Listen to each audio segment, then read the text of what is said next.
Welcome back to the channel. It's great to have you here. If you're new, don't forget to hit that subscribe button and turn on the notifications so you never miss a story. Today we have something truly special for you. A story about courage, hope, and what it means to stand up when the world is against you.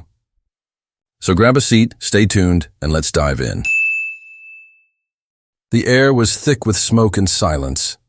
The kind of silence that only comes after the last explosion fades, when even the birds stop daring to sing.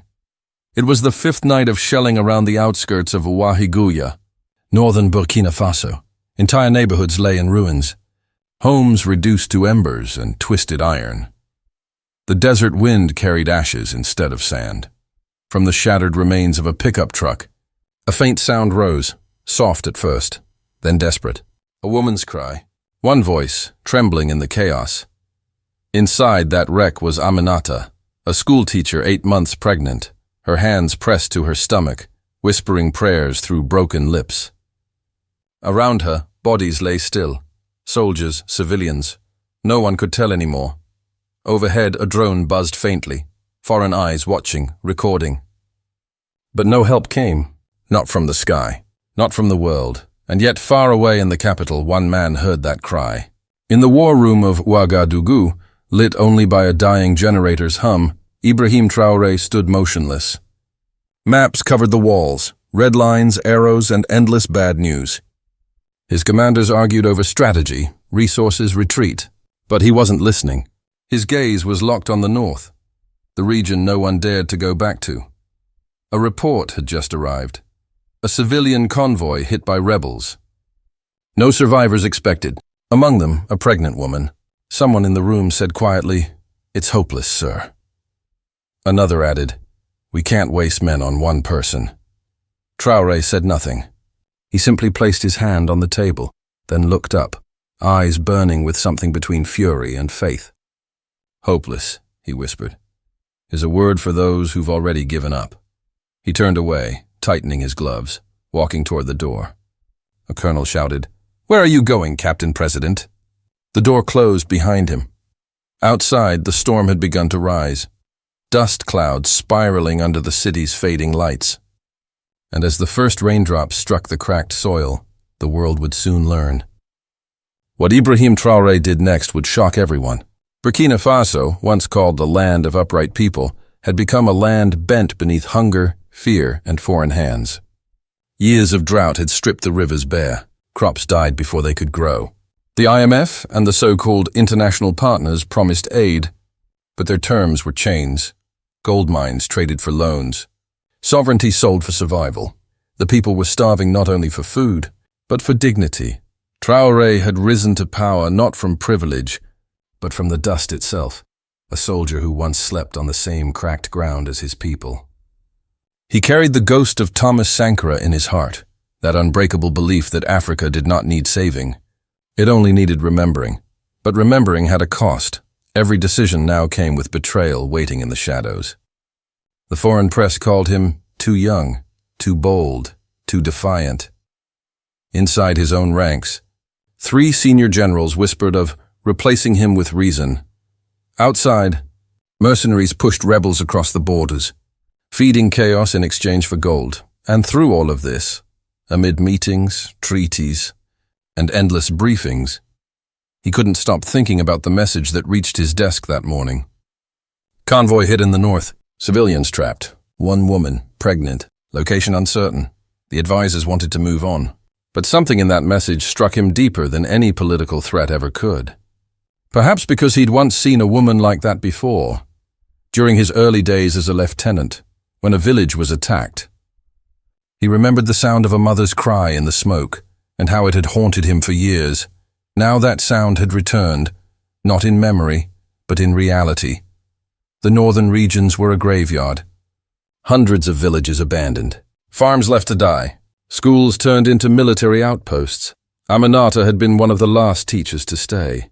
She taught children in a makeshift classroom made from mud and tin, still writing lessons about hope on a cracked blackboard, while the world around her collapsed. When the convoy left to move civilians south, she'd begged for a seat. Her baby was due in 3 weeks, but the roads were unguarded, and the rebels controlled the highlands. Her husband, a farmer, had gone missing 2 months earlier after a skirmish. All she had now was faith, a notebook filled with children's poems, and the life growing inside her. When the convoy was attacked, she didn't scream for help. She prayed, not for herself, but for the child to see sunlight one more time. In the capital, Traoré sat alone that night. The storm outside rattled the windows of the presidential residence. He hadn't eaten in 2 days, too many meetings, too many lies. He looked at the reports stacked on his desk, foreign debt projections, food shortages, regional instability, gold mine contracts pending Western review. Each file a reminder of the invisible war, the one not fought with bullets but with signatures. His security chief entered quietly. "Sir, the area is compromised. The rebels control every road leading north." Traoré didn't look up. The man continued, "Even if she's alive, we can risk everything," Traoré said softly. "For the right reason." He rose, taking off his jacket, revealing his worn military shirt beneath. There were medals in the corner of the room. He ignored them. He picked up an old faded map instead, one he'd used during his days as a field officer. The roads had changed, but his conviction hadn't. Within an hour, under the cover of rain and thunder, a small convoy of 3 armored vehicles left the capital. No official announcement, no cameras, no press. Only those who truly believed went with him. As the convoy moved north, the radios crackled with static. They passed villages lit only by candlelight, faces peering through broken windows. Children waved, not knowing who passed, only sensing hope in the hum of engines. Traoré looked out at his homeland, the same roads he once patrolled as a young soldier. The land had aged, grown tired, but still refused to die. Inside his head, a voice whispered, the echo of Sankara. "A soldier without love for his people is nothing but a mercenary." The rain grew heavier. Visibility dropped. The lead driver slowed. Suddenly, an explosion tore through the road ahead. A mine. The vehicle in front was thrown sideways, fire erupting from the hood. The convoy stopped. Smoke, shouting, confusion. One soldier yelled, "Ambush!" But no rebels appeared. Only the rain, only silence again. Traoré stepped out of the vehicle, his boots sinking into the mud. He stared at the flames, rain hissing against metal. One of his guards shouted, "Sir, you can't walk out there!" He didn't stop. He moved closer, through the smoke, until he found what remained of the road, and beneath it, the shattered tracks of another convoy, civilian, the same convoy Aminata had been in. He found a piece of torn cloth, soaked in blood. It had the colors of a school uniform. He held it tightly for a moment as the rain poured harder. Something inside him broke, but not in despair. In determination. "We're close," he said. "She's not gone yet." Hours later, the convoy reached the village of Dumga. Half-burned huts, no people. A mosque reduced to ash. And then, faintly, a mark on a wall. A red cross drawn by hand. A signal once used by villagers to indicate survivors nearby. Traoré's heart pounded. He motioned silently to his men. They split up, clearing each house one by one. Inside one home, he found a torn page from a notebook. Children's handwriting. A poem. He read it by flashlight. "When the sun hides, we still wait. When the rain falls, we still pray. We are not lost, only waiting to be found." He closed the notebook slowly. "She's alive," he whispered. She left this behind. As dawn approached, the convoy rested briefly in the ruins of a market. The soldiers were exhausted, soaked, hungry, some doubting the mission. One whispered, "Sir, with respect, this is not our job. We're here for the people, not one woman." Traoré looked at him, calm but fierce. "She is the people." He turned toward the horizon, a faint glow rising through the mist. The dawn. Somewhere out there, Aminata was still fighting for life. And he would keep moving, not as a president, not as a commander, but as a man who refused to let hope die. The first light of morning crept over the desert. The convoy continued north, engines humming like heartbeats. The map showed nothing beyond this point, but Traoré's compass pointed straight toward the unknown. Back in the capital, his absence had been discovered. The generals began whispering. Foreign embassies made phone calls, and in the shadows of politics, new plans were already being made against him. But none of that mattered, not yet. Because somewhere in the scorched earth ahead, a pregnant woman was still alive, and one African leader had decided that her life, and her child's, was worth an entire nation's fight. They will call it madness, he thought, staring into the rising sun. But someday they'll call it love. The convoy moved like a ghost through the highlands, slow, silent, and invisible. For hours, the only sounds were the grind of tires on gravel and the low murmur of engines straining against the mud. Every kilometer north peeled away the safety of civilization and replaced it with raw, forgotten wilderness. The landscape was unforgiving, cracked hills, abandoned markets, burnt-out checkpoints. Once these roads carried harvests and laughter. Now they carried only echoes. Traoré rode in the lead vehicle, his face hidden beneath a rain-soaked hood, eyes fixed on the horizon. Every mile was a test of faith. The roads were mined, the bridges were weak, and the deeper they went, the less certain they were that they would ever return. Above them, vultures circled, as if the sky itself had already accepted their fate. By midday, the storm had become a deluge. Mud swallowed the wheels, and the radio frequencies went dead one by one. The small unit, 12 men and 2 medics, began to argue quietly among themselves. Not about orders, but about belief. Some wondered if the story of the pregnant woman was even true. Some feared it was a trap, bait set by rebel commanders to draw the president into a kill zone. But Traoré remained unmoved. His presence alone was gravity, pulling them forward even when reason begged them to turn back. In the distance, a flash of lightning revealed what looked like an old checkpoint, once manned by Burkina's own soldiers, now marked with foreign graffiti. Strange white symbols painted over the flag. They approached cautiously. The outpost was deserted, but the walls were lined with strange markings, circles, arrows, and numbers. And among them, carved crudely into the concrete, was a single word in French. Observer. Someone had been watching. The checkpoint's interior told a darker story. Rifles still leaned against the wall. Plates of half-eaten food sat on a table, untouched for weeks. A diary lay open. The last entry dated 2 months earlier. It read, "We are told to protect the mines." But who protects the people? Traoré turned the page slowly. The handwriting ended abruptly, mid-sentence. Beneath the torn page, another note was scribbled hastily. "They come at night. They wear our uniforms." He closed the notebook, the weight of the words sinking like lead. Somewhere out here, the enemy didn't just wear camouflage, they wore their faces. Hours later, the rain eased. The convoy reached what was left of Tumbila, a once thriving farming village. Only the skeletal remains of huts remained. Smoke rose from a single building still burning, slow, steady, unnatural, as the soldiers fanned out. A sound drifted through the smoke, not screams, not fighting, but the faint hum of a generator.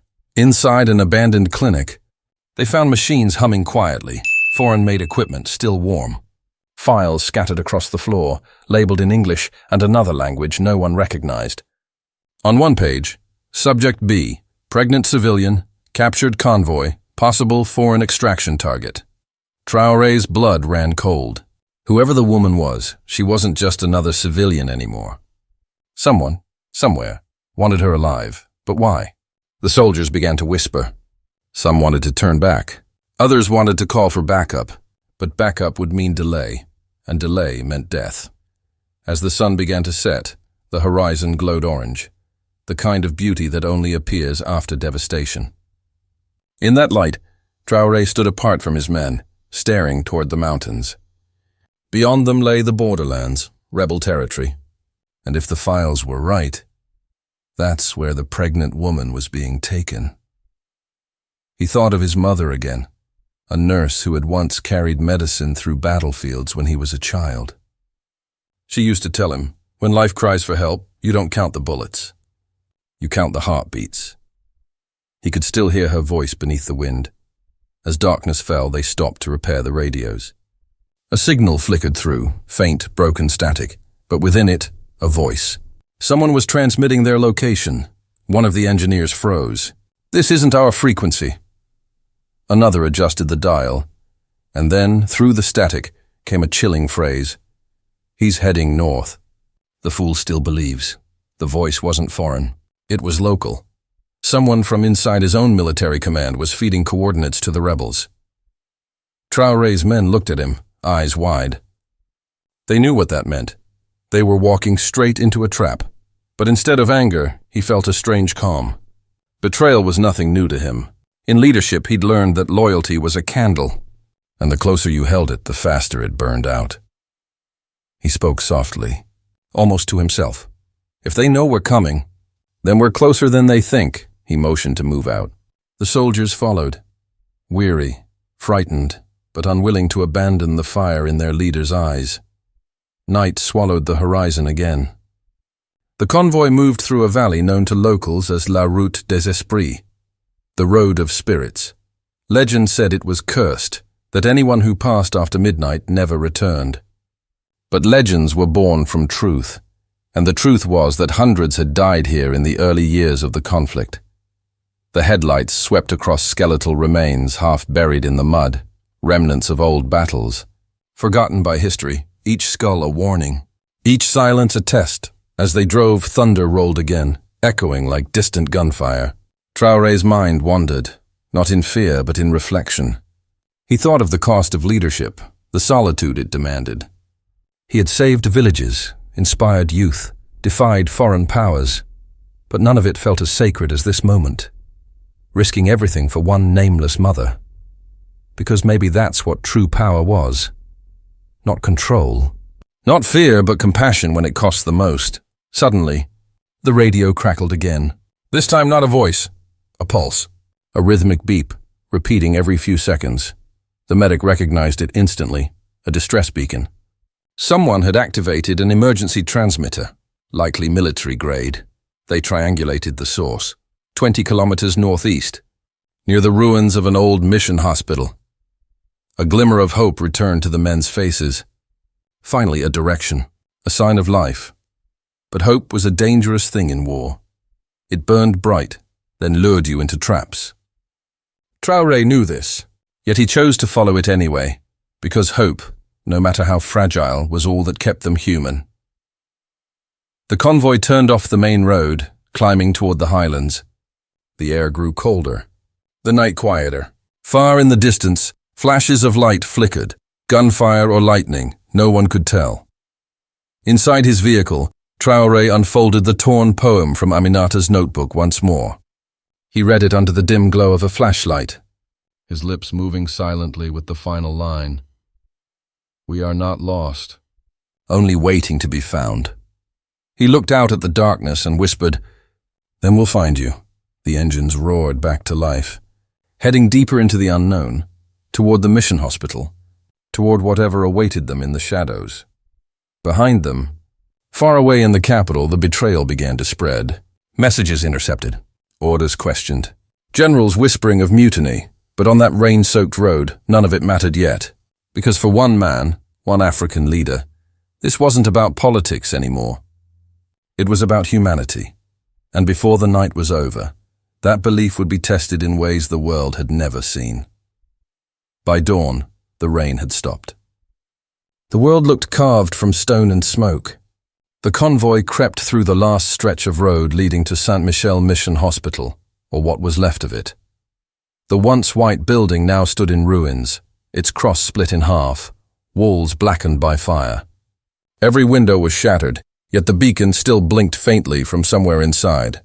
Traoré ordered his men to hold formation.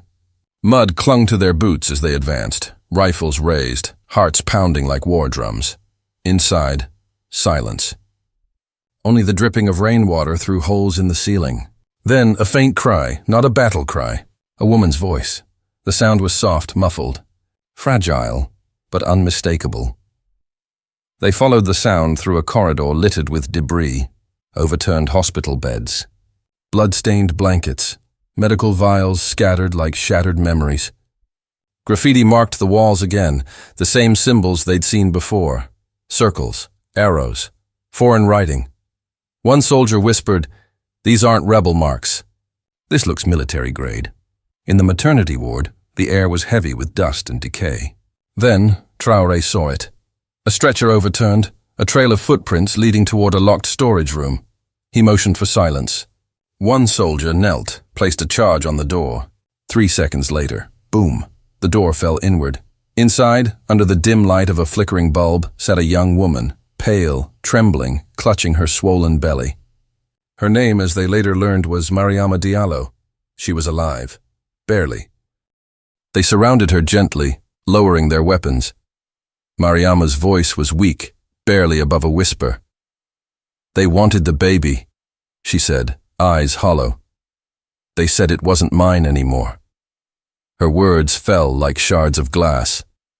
The soldiers exchanged horrified glances.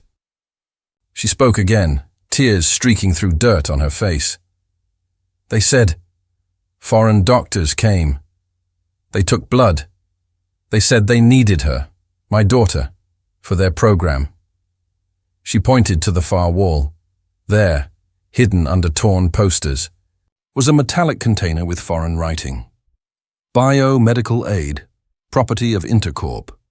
Traoré recognized the name. It wasn't humanitarian. It was one of the companies accused of exploiting Burkina Faso's mineral regions, the same companies he had expelled months earlier. And now it seemed they had returned, not for gold, not for uranium, but for something even more chilling. A medic cracked open the container. Inside were documents, vials, and hard drives labeled with serial numbers. Each file bore coded titles: Subject B12, Extraction Phase 3, and one labeled Maternal DNA, High Immunoresistance. Traoré's expression turned to stone. This wasn't just about war. This was experimentation. Foreign scientists had been using conflict zones as laboratories, and Mariama, a simple farmer's wife, had become an unwilling part of it. The truth hit them all at once. The kidnapping wasn't random. The convoy attack wasn't chaos. Everything, from the fake checkpoints to the betrayal in the capital, was part of a systemic hunt for her and her unborn child. But truth rarely comes without blood. A sniper shot cracked through the air. The bullet missed by inches, shattering a metal bedpost beside Traoré. Ambush! Gunfire erupted from the hills surrounding the hospital. Rebels poured in, not local villagers, but men in mixed uniforms, speaking a language half the soldiers didn't recognize. They fought back fiercely, bullets sparking against concrete, echoes bouncing through the corridors like thunder.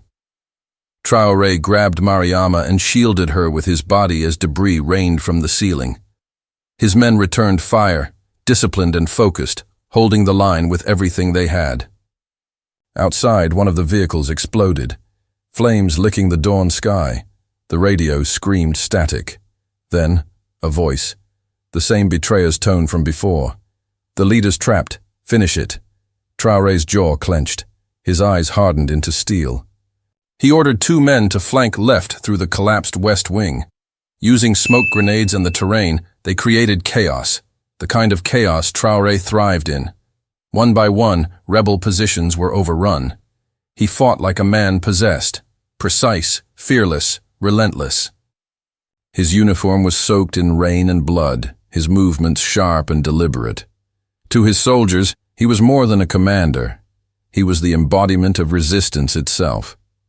When the last gunfire faded, the ground was littered with empty casings and silent bodies.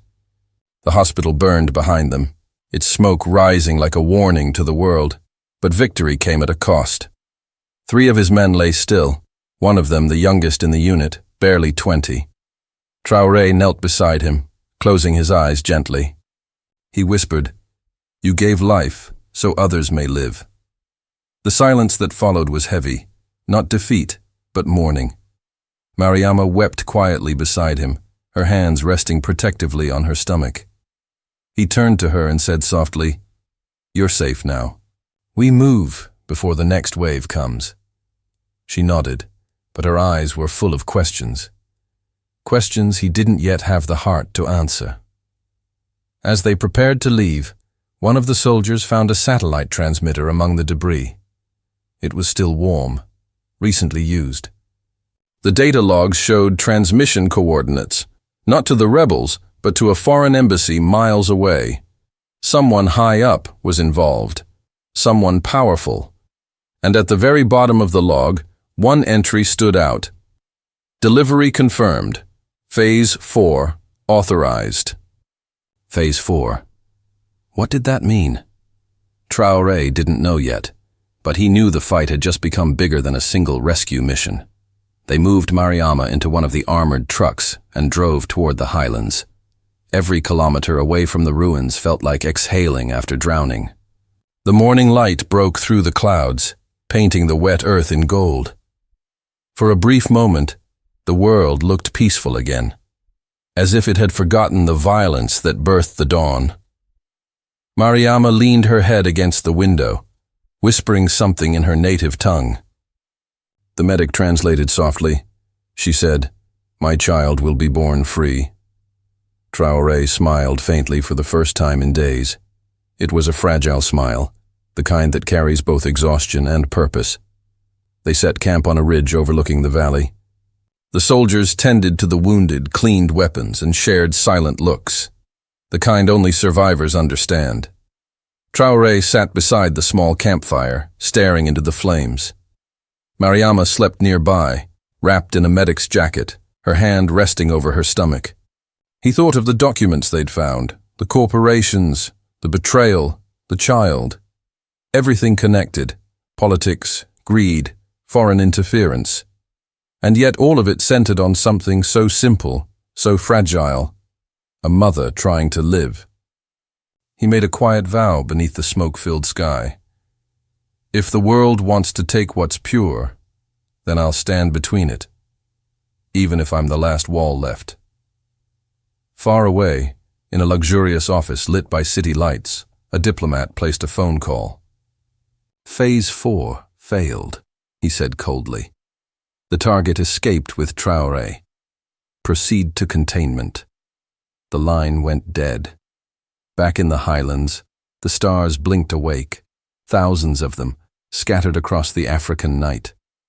A child yet unborn slept in her mother's womb, guarded by a man who refused to kneel to fate. But the storm was far from over. Because in war, every act of mercy demands a reckoning, and Ibrahim Traoré's reckoning was about to begin. The convoy crept forward along the winding ridge roads, the night thick and heavy. The air was damp, carrying the scent of wet earth, burning wood, and smoke from distant fires. Every shadow seemed alive. Every gust of wind whispered secrets. Traoré rode at the front, eyes scanning the darkness through his night vision goggles. His pulse was steady, but inside, the storm raged. They were approaching the mercenary stronghold, a derelict mining compound perched on a cliff overlooking the valley. Intel indicated that Mariama was being held there temporarily, before transport.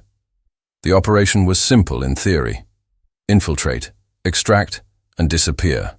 But in war, nothing was simple. As they neared the compound, Traoré noticed something strange. The trails of their approach had been disturbed. Footprints, tire tracks, too precise to be random. A whisper of betrayal resurfaced. Someone had tipped the mercenaries off about their direction. Traoré's mind worked fast. If there was a traitor in their midst, hesitation could cost Mariama her life. He signaled the convoy to stop. They dismounted, moving on foot in single file, silent as the mist around them. In the shadows, strange symbols appeared again, painted on trees and rocks: white arrows, triangles, and a circle enclosing a cross. The same markings they had seen in Tombila. They weren't just signs. They were a trail. Someone wanted Traoré to follow it. But who? And why? As they reached the perimeter of the compound, a motion sensor triggered silently. A faint red light blinked from the tower.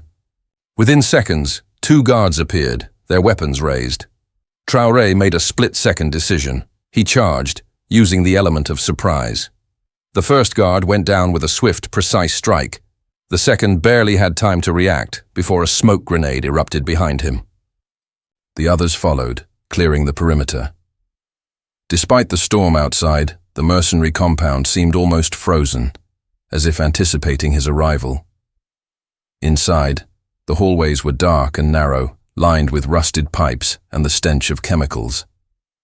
They moved carefully, but the silence was deceptive. Footsteps echoed.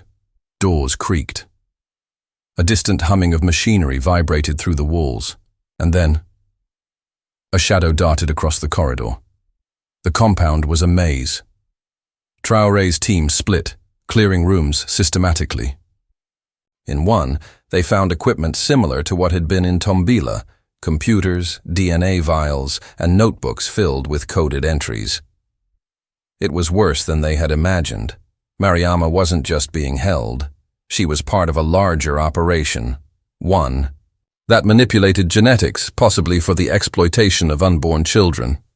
A soldier whispered, "Sir, this is monstrous." Traoré didn't answer.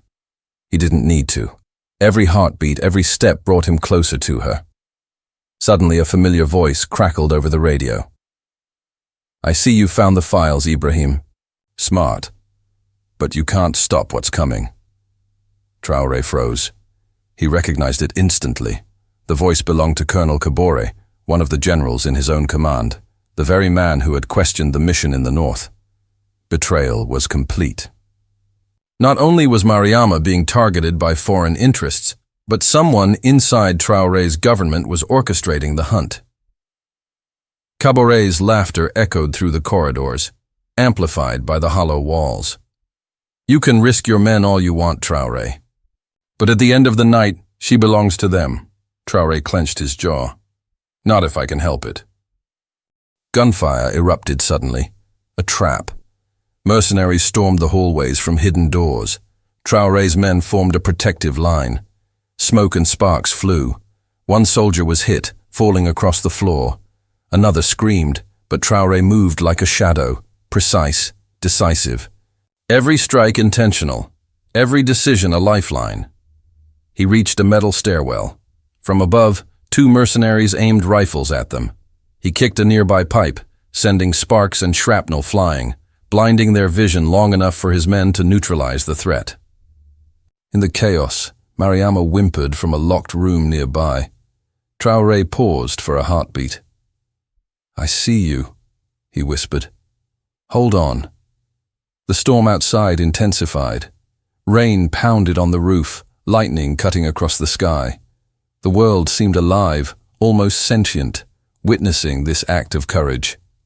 Mariama was moved quickly by two soldiers, but the building trembled as the mercenaries regrouped. Traoré realized the final stretch would not be simple extraction. The compound itself was rigged to collapse, traps set to stop any pursuer. They ran through corridors, dodging smoke, leaping over fallen beams, and sliding under broken doors. Every corner held danger. A sniper perched above, a tripwire set to detonate, shadows moving with lethal intent. Traoré's mind was sharp, his reflexes honed over years in the field. He kept Mariama behind him, shielding her from every bullet, every explosion, every shard of glass. In one hallway, a portion of the ceiling collapsed.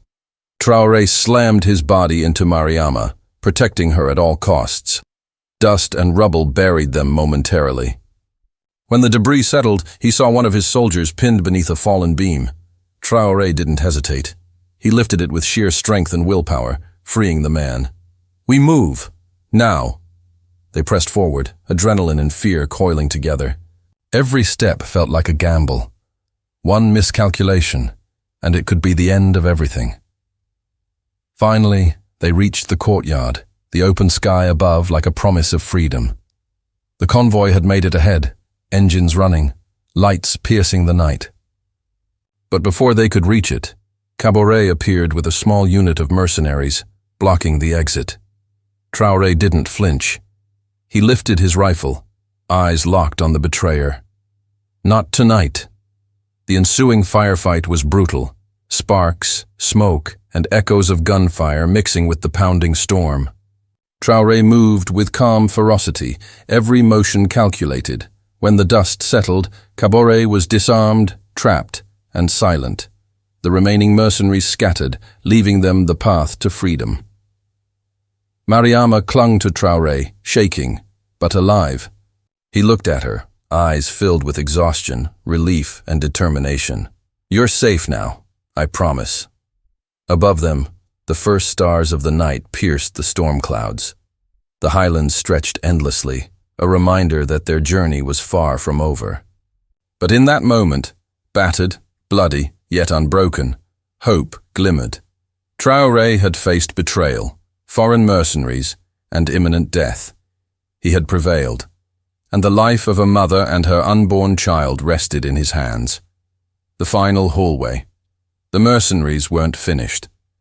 Though Traoré had been subdued, 24 armed men poured from the east wing, barricading the convoy's path.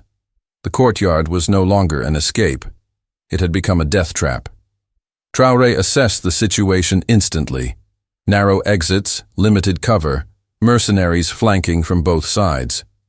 His soldiers waited, tense, every nerve on edge. Mariama clutched his arm. Her eyes were wide, filled with terror, not just for herself, but for the unborn life she carried. Traoré bent down to her level, voice low but firm. "Stay close. Nothing will touch you." The firefight began again, this time closer, more chaotic. Sparks flew from ricocheting bullets, smoke from gunfire and debris mingled with the morning mist.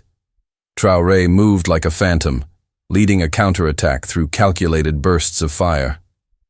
Every step, every decision was the difference between life and death. He spotted a cluster of mercenaries aiming at Mariama's position. Without hesitation, he leapt, shielding her with his body, returning fire with uncanny precision. One of the men tried to flank him from behind. Traoré ducked, rolled, and neutralized the threat with a single silent strike. The chaos seemed endless. Rain, smoke, screams, and gunfire blended together, the world a blur of violence. Suddenly, Mariama cried out. A shard of debris had struck her leg. She fell to the ground, clutching her stomach. Time slowed. The world became two things, Traoré and Mariama. He dropped to his knees beside her, checking her condition. Her pulse was weak, but steady. The unborn child kicked faintly, a small, miraculous heartbeat against the storm. "Hold on," Traoré whispered. "We're almost there." One of his soldiers laid down suppressive fire while another cleared a path toward the convoy. The team surged forward. Traoré lifted Mariama gently onto his shoulder, ignoring the fatigue and pain from hours of combat. He moved with strength, fueled not by adrenaline alone, but by purpose, the instinct to protect life when the world demanded despair. Bullets tore through the courtyard. Sparks flew as a nearby generator exploded, sending fire streaking across the ground. Traoré charged through the chaos, dragging Mariama toward the armored vehicles. His men followed, holding back the mercenaries with everything they had left. The convoy's engines roared, lights cutting through smoke and rain. Colonel Traoré, refusing defeat, rose from a collapsed wall, gun in hand. "You can't stop this, Traoré!" Traoré spun, rifle raised, eyes blazing. "I already have!" The shot rang out. Traoré went down, incapacitated but alive. There was no satisfaction in it, only necessity. Traoré turned back to Mariama. Her face was pale, but she clung to him, eyes wide with terror and relief. "We're leaving," he said. "Now." The convoy moved, tires skidding through mud and debris, leaving the mercenary stronghold behind, a burning monument to greed, betrayal, and arrogance. The highlands stretched endlessly around them. The storm was ending. Clouds broke, revealing a sliver of dawn. Mariama rested in the back of an armored vehicle, her hands protecting her belly. Traoré stayed close, scanning the horizon. Every shadow could hold danger. Every rustle of wind could mask another threat. But for the first time in hours, he allowed himself a breath. The fight had been won, for now. Hours later, the convoy reached a safe village, isolated from the conflict zones. A midwife awaited, along with medical supplies brought quietly through trusted allies. Traoré watched as Mariama prepared for delivery, ensuring her every need was met. For him, it was not just a rescue, it was a test of faith. The storm of war and betrayal had brought them here, to the edge of despair, to the doorstep of life. And when the baby finally cried, a tiny, strong voice piercing the morning, Traoré allowed himself a small, unspoken smile. A life had been saved, a future preserved. Mariama turned to him, tears streaking her face. "Thank you," she whispered. Traoré shook his head. "No," he said softly. "Thank you for surviving. Thank you for trusting me." He realized then that leadership was not in speeches, orders, or battles. It was in moments like this, when one man stood between life and death and chose hope over fear. For Mariama and her child, the world had been merciless. But one African leader had refused to let the darkness win. As the sun rose higher, the soldiers packed up, securing the area. Traoré gazed at the horizon, the mountains, valleys, and rivers stretching endlessly. Somewhere beyond, corruption, betrayal, and greed still festered. But for now, one life had been protected, one promise had been kept, and one act of courage would ripple far beyond the highlands. Traoré knew this was only the beginning. The enemies were many. The mission was far from over. But in that dawn, under the African sky, humanity had triumphed. "If we can save one, then there is hope for all," he whispered. Traoré stood nearby, watching over mother and child. The betrayal, the mercenaries, the corporate greed, they all still existed, waiting. But he had defied them, and the world had just witnessed what one determined African leader could do. The first light of dawn painted the highlands gold and amber. The battle was over, but its echoes lingered, smoke rising from the distant compound, the scent of rain-soaked earth still clinging to their clothes. Mariama cradled her newborn child, a tiny symbol of hope in a world scarred by greed, war, and betrayal. Traoré stood beside her, his face etched with exhaustion, relief, and a quiet sense of purpose. Around them, his soldiers cleaned weapons, tended to minor wounds, and shared fleeting smiles. The camaraderie forged in the fires of conflict held them together, stronger than any formal command structure. For Traoré, the moment was heavy with meaning. It wasn't a victory that would make headlines. It wasn't a political triumph. It was a human triumph, one life saved against impossible odds. Word spread slowly at first. The convoy's escape, the thwarting of foreign mercenaries, and the protection of Mariama reached neighboring towns, then the capitals of West Africa. Soon, radio stations and social media platforms buzzed with incredulity. An African leader personally intervened to save a pregnant woman from foreign exploitation. News agencies called it unprecedented. Commentators debated whether Traoré's actions were symbolic, political, or purely moral. But for the people, it didn't matter. What mattered was the courage of one man who refused to stand by while injustice occurred. Traoré returned to the capital with Mariama and her child safely in tow. The public reception was cautious at first, officials wary, generals questioning his methods, foreign diplomats curious and alarmed. Yet the citizens responded differently. They lined the streets, cheering, waving flags, holding candles for life and hope. The story of Mariama and her child spread across Burkina Faso and beyond, igniting a sense of pride, courage, and unity among ordinary people. For a moment, politics faded. For a moment, humanity triumphed. Traoré's actions became a case study in leadership through courage, not fear. Leadership through action, not rhetoric. Leadership that places the value of life above power, politics, or personal safety. Academics, journalists, and activists praised him. He was not just a president, not just a soldier.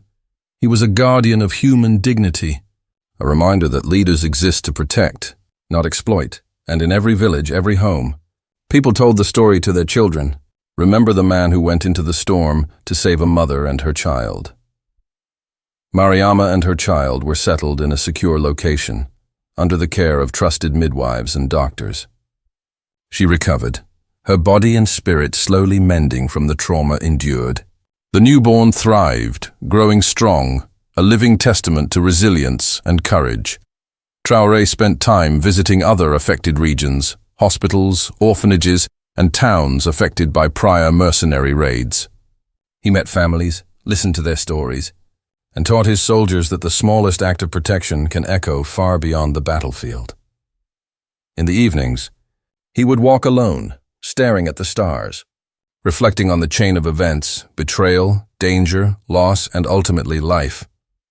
The night sky seemed endless, like Africa itself, vast, beautiful, and full of stories yet to unfold. Colonel Caboret, the man who had tried to betray him, was imprisoned under strict security. Publicly he remained silent, his power broken. Privately, Traoré ensured he was treated fairly. Justice, not revenge, had been the goal. Caboret's actions had endangered lives, but Traoré's response set a precedent. Betrayal could be punished without becoming cruelty. The other conspirators, inside and outside the government, were carefully investigated. Some resigned, some were removed, and some faced trials. The message was clear.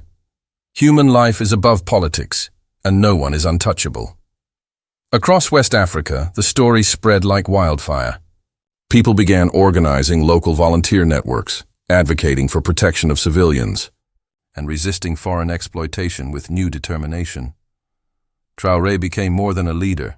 He became a symbol of courage, of moral clarity, of action in a world clouded by corruption. In schools, teachers spoke of Mariama's rescue as a lesson in humanity. In villages, mothers and fathers told their children that leadership is measured by deeds, not titles. And in the hearts of the people, hope, long dormant under fear and oppression, began to grow. One evening, Traoré stood on a balcony overlooking the capital. The sun dipped behind the horizon, painting the sky in crimson and gold. He held a photo of Mariama and her child, sent from the safe house, the newborn's eyes wide, alert, alive. "This is why we fight," he whispered. "Not for territory, not for gold, not for power, for life, for dignity, for hope." The wind carried the words into the streets below, almost as if the city itself understood. The camera of the mind pans across Burkina Faso, villages where children run freely after the rains, farmers returning to their fields, schools buzzing with laughter, markets bustling with life and energy. Everywhere, small acts of courage ripple outward. Traoré's decision to intervene, to risk everything for one pregnant woman, had ignited a chain of hope that could not be contained. From the mountains to the plains, from villages to capitals, the people began to believe that change was possible. And in that belief, Africa itself seemed to rise, one heartbeat at a time. Traoré returned to the presidential office, carrying with him not just the weight of leadership, but the humility of a man who had seen life's fragility firsthand. He knew that tomorrow would bring new challenges, new betrayals, and new battles. But he also knew that courage, compassion, and resolve could triumph, even in the darkest moments. If one life can be saved, then hope can never be extinguished, he told his advisors. And across the country, across the continent, the story spread. He risked everything. He saved a mother and her child. He reminded the world that true leadership is measured in courage and humanity. The final shot lingers in the mind, Mariama smiling, the newborn in her arms.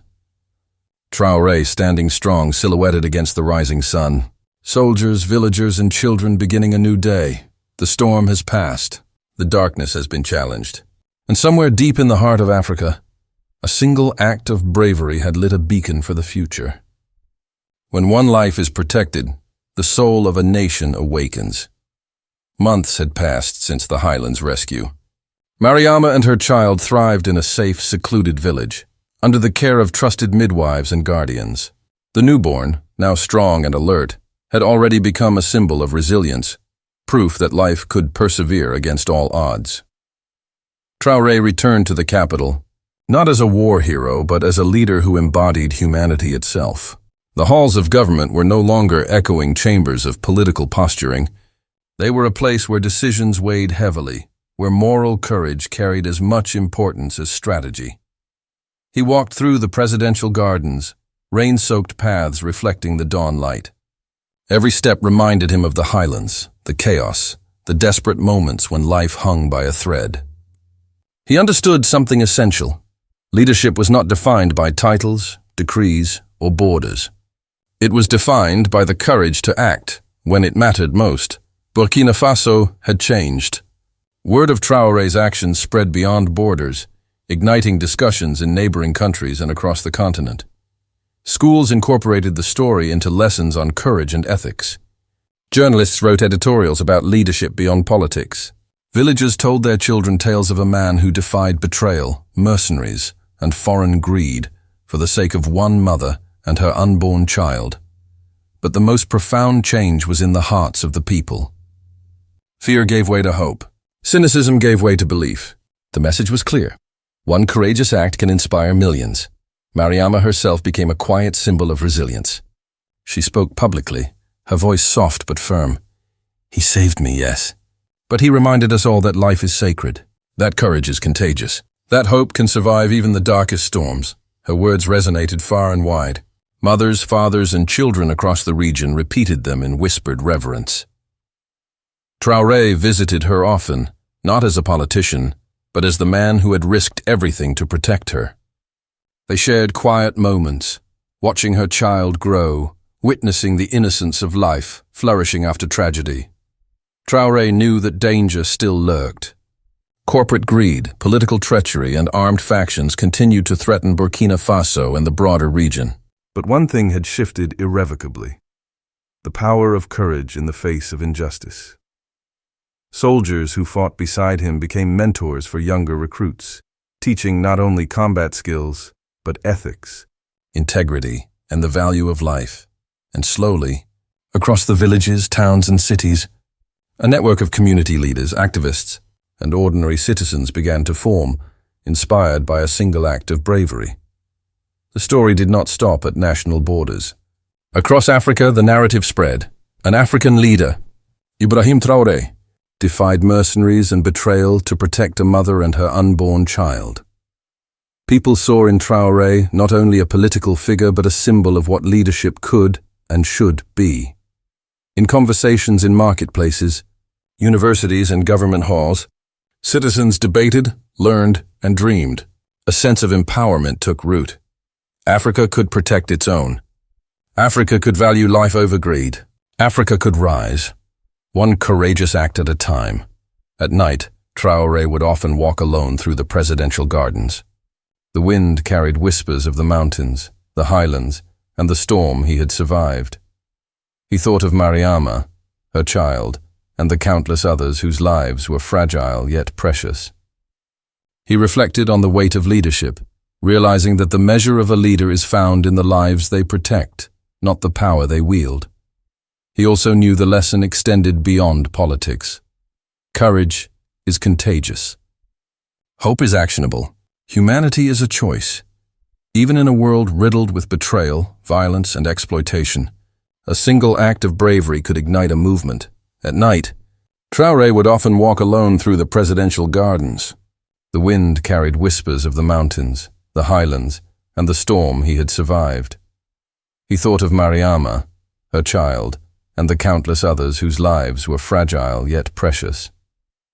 He reflected on the weight of leadership, realizing that the measure of a leader is found in the lives they protect, not the power they wield. He also knew the lesson extended beyond politics. Courage is contagious. Hope is actionable. Humanity is a choice. Even in a world riddled with betrayal, violence, and exploitation, a single act of bravery could ignite a movement. The newborn, now learning to walk, became a living testament to resilience. Every smile, every first step, every laugh echoed across the village. Proof that life, even when threatened, could flourish. Traoré often watched the child play in the sunlit fields, thinking, every life saved is a spark, and sparks, when multiplied, become a flame. It was more than a personal victory. It was a symbol for the continent, an emblem of hope, courage, and the possibility of a better future. While the world praised the rescue, Traoré never forgot the cost. Soldiers who fell, betrayals that lingered, threats that remained, all were constant reminders that peace is never final. Yet, unlike before, there was a sense of empowerment over fear. Every challenge was now a test of courage, a call to protect life and uphold dignity. The people of Burkina Faso, inspired by one act, began to organize, to resist exploitation, and to stand up for their communities. Traoré's decision had sown seeds that would grow far beyond what any one man could imagine. Imagine the camera pulling back, Mariama laughing with her child in a sun-drenched village.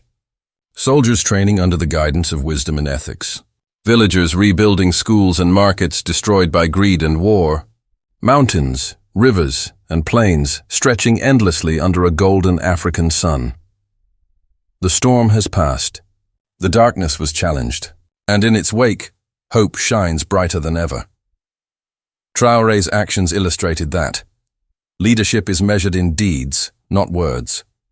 Courage can defy betrayal, greed, and fear. Even one life saved can inspire millions. Africa watched. Africa learned. Africa began to rise quietly, one brave act at a time. Traoré stood atop a ridge overlooking the capital. The sun rose slowly, bathing the city in warmth. In the distance, children played, women carried water, and markets thrived.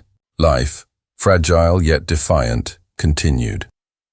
He thought of Mariama and her child, of the soldiers, of the villages, of the entire nation. The world had witnessed what one determined African leader could do. And as the camera lingers, the narration concludes with the ultimate rhetorical question. If one life can be saved, then what else is possible? Could this be the moment Africa truly begins to rise? The screen fades to golden light, the sounds of life, laughter, footsteps, wind, echoing in memory. The story ends, but the impact of courage, compassion, and action lives on.